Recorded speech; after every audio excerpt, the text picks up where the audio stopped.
Hi മക്കളെ, അങ്ങനെ minimum ഒരു 2 വർഷത്തെ സ്വപ്നം അല്ലേ? 2 വർഷത്തെ, ചില കുട്ടികൾക്ക് 5ഉം 6ഉം വർഷത്തെ സ്വപ്നമായിരിക്കും. അതായത് JEE എഴുതുക, നല്ല കോളേജിൽ BTech പഠിക്കുക എന്നുള്ളത് അല്ലേ? ആൻഡ് JEE മെയിൻസ് 2024 നിങ്ങളുടെ പടിവാതിൽക്കൽ എത്തി നിൽക്കുകയാണ്. നിങ്ങളുടെ എക്സാം ഡേറ്റ് അടക്കം അറിഞ്ഞു കഴിഞ്ഞു. ഇനി മാക്സിമം 10-15 ദിവസത്തിനുള്ളിൽ നിങ്ങളുടെ എക്സാം നടക്കും അല്ലേ? നിങ്ങളുടെ എക്സാം ഡേറ്റ് എപ്പോഴാണെന്നുള്ളത് നിങ്ങൾ ജസ്റ്റ് ഒന്ന് കമൻറ്റ് ചെയ്യുക. നമുക്ക് നോക്കാം ഏറ്റവും കൂടുതൽ കുട്ടികൾക്ക് ഏത് ദിവസമാണ് ഡേറ്റ് കിട്ടിയെന്നുള്ളത്. സോ ഈ അവസാന നിമിഷത്തിൽ നിങ്ങൾ ഇനി എങ്ങനെ പ്രിപ്പയർ ചെയ്യണം എന്ന് പറഞ്ഞു തരാൻ വേണ്ടിയിട്ടാണ് ഈ ഒരു വീഡിയോ വരുന്നത്. സോ ലാസ്റ്റ് മൊമെന്റ് എങ്ങനെ പ്രിപ്പയർ ചെയ്തിട്ട് 95% മുകളിൽ നമുക്ക് സ്കോർ ചെയ്യാൻ പറ്റാൻ നോക്കാം. സോ ഇവിടെ ഞാൻ നിങ്ങൾക്ക് എക്സ്പ്ലെയിൻ ചെയ്യാൻ പോകുന്നത് എങ്ങനെ നിങ്ങൾ ഇനി അങ്ങോട്ടുള്ള ദിവസങ്ങൾ റിവൈസ് ചെയ്യണം, മോക്ക് പേപ്പേഴ്സ് എങ്ങനെ അറ്റൻഡ് ചെയ്യണം, അതേപോലെ തന്നെ പ്രീവിയസ് ഇയർ ക്വസ്റ്റ്യൻ എത്രമാത്രം ഇമ്പോർട്ടൻസ് കൊടുക്കണം എന്നുള്ളതാണ്. ഏറ്റവും തുടക്കത്തിൽ തന്നെ ഏറ്റവും അവസാന സമയത്ത് നമ്മൾ ഇനി ചെയ്യേണ്ടത് പഠിക്കാത്ത ചാപ്റ്ററുകൾ പൂർണ്ണമായും ഒഴിവാക്കുക എന്നുള്ളത്. അതിനിപ്പോൾ സ്വന്തമായിട്ട് പഠിച്ചുണ്ടാക്കാനുള്ള സമയം നമുക്കില്ല. പകരം കഴിഞ്ഞ 2 വർഷമായിട്ട് നിങ്ങൾ പഠിച്ചുകൊണ്ടിരിക്കുന്ന നിങ്ങൾക്ക് എന്താണ് ഒരു 70% മുകളിൽ കോൺഫിഡൻസ് ഉള്ള മുഴുവൻ ചാപ്റ്ററുകളും റിവൈസ് ചെയ്യാനായിരിക്കണം നിങ്ങൾ ഏറ്റവും ഇമ്പോർട്ടൻ്റ് ആയിട്ടും ഏറ്റവും കൂടുതൽ സമയം നിങ്ങൾ കൊടുക്കേണ്ടത്.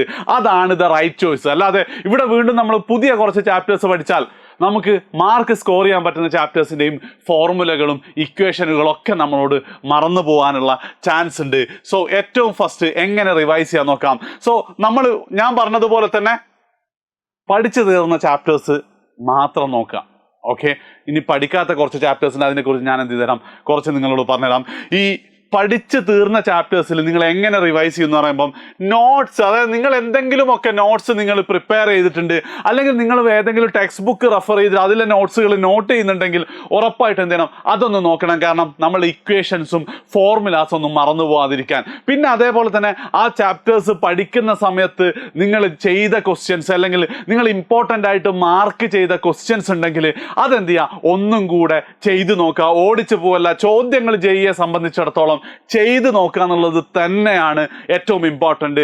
ആൻഡ് മൂന്നാമത്തതും മോസ്റ്റ് ഇമ്പോർട്ടൻ്റ് ആയിട്ടുള്ള കാര്യമാണ് ആ ചാപ്റ്ററിൽ നിന്നുള്ള previous year questions time bounded ആയിട്ട് ചെയ്യാന്നുള്ളത്. അപ്പം അതായത് JEEയുടെ കേസിൽ നിങ്ങളെ ബോർഡ് എക്സാം ഒക്കെ പോലെ മക്കളെ ഇതേ വരുള്ളൂ, ഇത് മാത്രമേ വരുള്ളൂ എന്നൊക്കെ പറഞ്ഞു കഴിഞ്ഞാൽ അത് പറ്റിക്കലാണ്. നിങ്ങൾക്ക് തന്നെ അറിയാം അല്ലേ? അതായത് പ്രീവിയസ് ഇയർ ക്വസ്റ്റ്യൻ അതേപോലെ വരാനോ വാല്യൂ മാറ്റി വരാനോ ചാൻസ് കുറവാണ്. പക്ഷെ ഓരോ പ്രീവിയസ് ഇയർ ക്വസ്റ്റ്യനും നിങ്ങൾ സോൾവ് ചെയ്യുന്നതിനനുസരിച്ച് നിങ്ങൾ അതിൻ്റെ കൺസെപ്റ്റുകളും ആ ഒരു പാഠത്തു നിന്നുള്ള കൺസെപ്റ്റുകളും എങ്ങനെ ക്വസ്റ്റ്യൻ അറ്റംപ്റ്റ് ചെയ്യുന്നുണ്ട് എന്നും കൂടെ നിങ്ങൾ പഠിക്കും.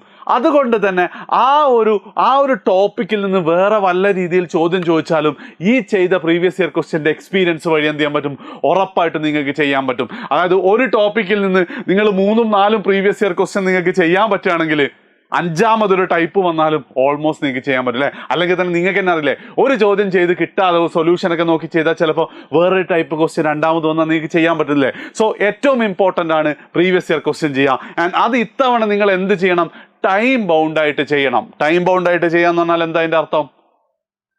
അതായത് ഒരു ടൈം വെക്കുക.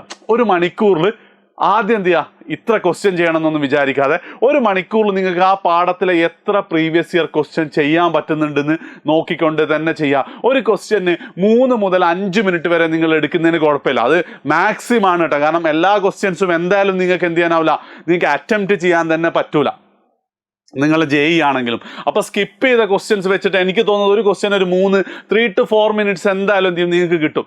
ബാക്കി ക്വസ്റ്റ്യൻ നിങ്ങൾക്ക് തീരെ അറിയാത്ത ക്വസ്റ്റ്യൻ ആയിരിക്കും, അല്ലെ പഠിക്കാത്ത ചാപ്റ്റർ ആയിരിക്കും. അപ്പോൾ അങ്ങനെ നോക്കിയിട്ട് കൂടുതൽ ആ ടൈമിനുള്ളിൽ മാക്സിമം ക്വസ്റ്റ്യൻസ് ചെയ്യാനുള്ള രീതിയിൽ നിങ്ങൾ ചെയ്ത് ശീലിക്കുക, ചെയ്ത് നോക്കുക എന്നുള്ളത് തന്നെയാണ് അറിയുന്ന ചാപ്റ്റേഴ്സിലെ ഫസ്റ്റ് പാർട്ട്. ഓക്കെ, ആൻഡ് PYQനെ കുറിച്ച് ഇനി 2ാമതൊന്നും കൂടെ പറയേണ്ട ആവശ്യമില്ല. ടൈം ബൗണ്ടഡ് ആയിട്ട് ചെയ്യുക. ആൻഡ് അടുത്തതാണ് മോക്ക് ടെസ്റ്റുകൾ. ഞങ്ങൾ കഴിഞ്ഞ ആഴ്ച കേരളത്തിലുടനീളം നമ്മൾ മോക്ക് ടെസ്റ്റുകൾ നടത്തിയിട്ടുണ്ടായിരുന്നു. CBT ബേസ്ഡ് എക്സാം നടത്തിയിട്ടുണ്ടായിരുന്നു. പക്ഷെ പല കുട്ടികൾക്കും എത്തിപ്പെടാൻ പറ്റാത്ത ബുദ്ധിമുട്ടുകളൊക്കെ കാരണം ഇത്തവണ ഞങ്ങൾ എന്ത് ചെയ്യുന്നുണ്ട്, JEEക്ക് വരുന്ന സെയിം ക്വസ്റ്റ്യൻസ് നമ്മുടെ ആപ്പ് വഴി എന്ത് ചെയ്യുന്നുണ്ട്, അടുത്ത മോക്ക് ടെസ്റ്റുകൾ നടത്തുന്നുണ്ട്. ഞങ്ങളുടെ ആപ്പ് പോലെ വേറെ എവിടെയാണെങ്കിലും കുഴപ്പമില്ല, മിനിമം 3 മോക്ക് ടെസ്റ്റുകളെങ്കിലും നിങ്ങൾ എന്ത് ചെയ്യണം, നിങ്ങൾ അറ്റംപ്റ്റ് ചെയ്യണം. ഫുൾ മോക്ക് ടെസ്റ്റ് ആണ്.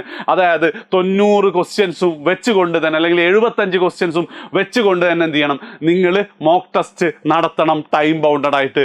ആൻഡ് ഇതിലെന്ത് ചെയ്യണം, അടുത്ത പാർട്ട് ഏറ്റവും ഇമ്പോർട്ടൻ്റ് ആണ്, അതിൻ്റെ ടെസ്റ്റ് അനാലിസിസ്. അതായത് നിങ്ങൾക്ക് എത്ര ക്വസ്റ്റ്യൻ കിട്ടി, അതിൽ എത്ര മാർക്ക് കിട്ടി എന്നതിനേക്കാൾ ഇമ്പോർട്ടൻ്റ് ആണ് എന്ത്, നിങ്ങൾക്ക് തെറ്റിപ്പോയ ക്വസ്റ്റ്യൻസ് എങ്ങനെയാണെന്ന് നോക്കി, എവിടെയാണ് സൊല്യൂഷൻസ് നോക്കിയിട്ട് എവിടെയാണ് പിഴച്ചത്, ഏത് ഇക്വേഷൻസ് അറിയാത്തത് എന്നുള്ളത് നിങ്ങൾ പഠിച്ച പാഠത്തിലെ ചോദ്യങ്ങൾ എന്ത് ചെയ്യണം, നിങ്ങളത് ചെയ്തു നോക്കണം. അതായത് അറ്റംപ്റ്റ് ചെയ്യാത്ത ചോദ്യം നിങ്ങൾ അതേപോലെ വിട്ടോ, പക്ഷേ അറ്റംപ്റ്റ് ചെയ്തിട്ട് ശരിയായ ക്വസ്റ്റ്യനെ കുറിച്ചും കൃത്യമായ ധാരണ വേണം. അറ്റംപ്റ്റ് ചെയ്തിട്ട് തെറ്റിപ്പോയ ക്വസ്റ്റ്യൻസിനെ കുറിച്ചും കൃത്യമായ ധാരണ നിങ്ങൾക്ക് ഉണ്ടായി കഴിഞ്ഞാൽ ഞാൻ നേരത്തെ പറഞ്ഞ അതേ PYQ ചെയ്യുമ്പോൾ അതേ ഇമ്പാക്റ്റ് നിങ്ങൾക്ക് കിട്ടും. സോ മിനിമം 3 മോക്ക് ടെസ്റ്റുകളെങ്കിലും ചെയ്യണം. ആൻഡ് മോക്ക് ടെസ്റ്റുകൾ എഡ്യൂപോർട്ടൽ ആപ്പിൽ കേരളത്തിലെ മുഴുവൻ JEE ആസ്പിരൻസിനുമായിട്ട് 4 മോക്ക് ടെസ്റ്റുകൾ ഈ ദിവസങ്ങളിൽ നമ്മൾ ചെയ്യുന്നുണ്ട്. സോ ഇപ്പം തന്നെ ആപ്പ് ഡൗൺലോഡ് ചെയ്യുക. നിങ്ങൾ സൈനപ്പ് ചെയ്യുമ്പോൾ ക്ലാസ് ചൂസ് ചെയ്യേണ്ടത് 12th science neat and JEE ആണ്.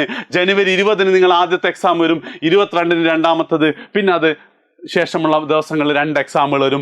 എന്ന് മാത്രമല്ല ഇനി നിങ്ങൾക്ക് ഉണ്ടാവും സാർ അവസാനവട്ടം എങ്ങനെ റിവൈസ് ചെയ്യണം എന്നുള്ളത്. ആ ഒരു ഗ്രാൻഡ് ഫിനാലെ റിവിഷന് നിങ്ങളുടെ കൂടെ എഡ്യൂപോർട്ട് ഉണ്ടാവും.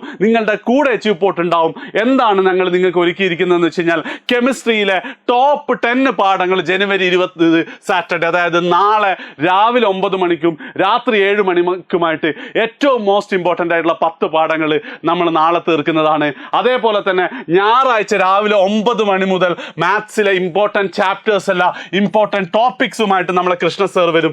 ഈ ഒരു ലൈവ് നിങ്ങൾ പങ്കെടുത്താൽ മാത്സിൽ നിങ്ങൾക്ക് 99% ഞാൻ ഉറപ്പ് തരുന്നു. സോ ആ ഒരു രീതിയിലുള്ള ക്ലാസ്സസ് ആണ്. ഇമ്പോർട്ടൻറ്റ് ടോപ്പിക്കുകൾ വെച്ചിട്ട് നമ്മളെ കൃഷ്ണ സർ എന്ത് ചെയ്ത് തരും, നിങ്ങൾക്ക് ക്ലാസ്സസ് എടുത്തു തരും. അതേപോലെ തന്നെ ജനുവരി 21 രാത്രിയും അതേപോലെ മൺഡേയും ട്യൂസ്ഡേയുമായിട്ട് നമ്മൾ ഫിസിക്സിലെ മോസ്റ്റ് ഇമ്പോർട്ടൻ്റ് ആയിട്ടുള്ള 10 ചാപ്റ്റേഴ്സ് കവർ ചെയ്യുന്നു. ആൻഡ് ഇതിൻ്റെ ഒക്കെ നിങ്ങൾ എന്ത് ചെയ്യുക, സ്ക്രീൻഷോട്ട് എടുത്ത് വെക്കണം കേട്ടോ. അതേപോലെ തന്നെ ജനുവരി 24, 25, 26 തീയതി PYQ മാരത്തോൺ രാത്രി 7 മണിക്ക് നിങ്ങൾക്ക് നടത്തുന്നതായിരിക്കും. അതായത് ഇത്രയും കാലം നിങ്ങൾ പഠിച്ചില്ലടാ, ഇനി കുറച്ച് ദിവസം കൂടെ മാക്സിമം എഫോർട്ടോടെ ഫുൾ എഫോർട്ടോട് കൂടി നിങ്ങൾ ഇതിനു വേണ്ടി തയ്യാറെടുക്കുക. ഈ വർഷം തന്നെ മിനിമം NIT എങ്കിലും എന്ത് ചെയ്യുക, നിങ്ങൾ ഉറപ്പിക്കണമെന്നാണ് JEE മെയിൻസ് 2000 എൻ്റെ ഒരു ആഗ്രഹം. പിന്നെ ബോർഡുണ്ട് സാറേ, ലാബുണ്ട് സാറേ, എന്ത് ചെയ്യണം, നിങ്ങൾ എങ്ങനെയെങ്കിലും നിങ്ങൾ അഡ്ജസ്റ്റ് ചെയ്യണം. ഞാൻ നിങ്ങളോട് പറയാണ്, ഈ 26 വരെ ഞങ്ങളുടെ കൂടെ നിങ്ങൾ പഠിക്കുകയാണെങ്കിൽ ബോർഡ് എക്സാമിൽ നിങ്ങൾക്ക് 680, 670 മുകളിൽ മാർക്ക് ഉറപ്പായിട്ടും കിട്ടും. ആ ഒരു കൾച്ചറിലേക്ക് നിങ്ങൾക്ക് എത്താൻ പറ്റും. So that's it. എന്തായാലും കൂടെ ഉണ്ടാവണം. ഈ ഡേറ്റുകൾ ഓർത്ത് വെക്കുക. ലൈവിൻ്റെ ലിങ്കുകളൊക്കെ ഈ ചാനലിൽ കൂടെ തന്നെ നിങ്ങൾക്ക് വരുന്നതായിരിക്കും. ഉറപ്പായിട്ടും ഫ്രണ്ട്സിനും കൂടെ ഷെയർ ചെയ്യുക. Bye bye.